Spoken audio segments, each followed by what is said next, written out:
So sometimes we feel like in our life, we're trying to do good things. We're outside in our world. We're trying to do everything we can. We're trying to do it for good. And we feel like, okay, this should be working. This should be going in the right direction. But there's something missing. For some reason, we feel like, okay, it's not exactly doing what I think it should be doing. And maybe it's not because we're doing anything wrong, but because we're not doing it by God's will. You know, for myself, there was a lot of times where I used to feel like, okay, I'm doing good. I'm doing things that I feel like are in the right direction, but I wasn't doing them by God's will. I wasn't reading my Bible. I wasn't doing anything like that. So I realized that once I started to dive into my Bible and once I started to read it like that, that's where the actual shift in terms of being able to align it with God's will started to come from.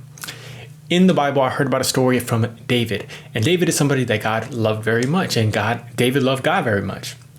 But there was a time when they were trying to move the Ark of the Covenant in the Old Testament. They were trying to move the Ark of the Covenant, and David was trying to help move the Ark of the Covenant. He was trying to do the best they could. He was trying to do the best they could to help move this. They kept trying everything that they wanted to do. They kept doing it, and it just wasn't moving.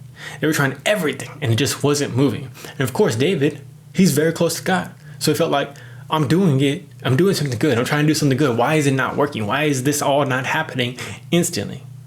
But in the Bible, it actually says that you can not move the Ark of the Covenant with animals. You cannot move it with animals. It has to be done moving it, I believe, there is some specificity that you had to move it with. So David ends up being like, he could have got upset. He could have got mad, said, God, why do you forsake me? Anything like that.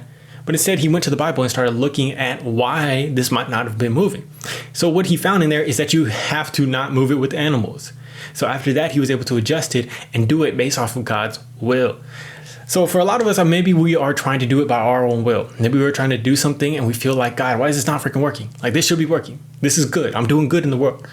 But maybe we need to align whatever we are doing currently with God's actual will, like going into it and looking at what God actually says, what God actually wants us to do every day.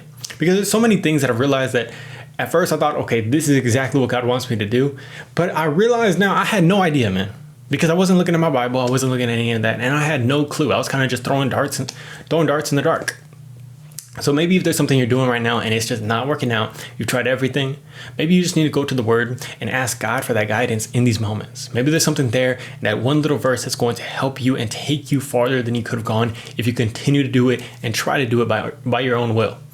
I love you guys. Let me know what you're currently stuck on right now. Let me know what you're currently going to try to do to get closer to the Lord and hear His voice today. I love you guys. Hope you have an amazing day. Peace.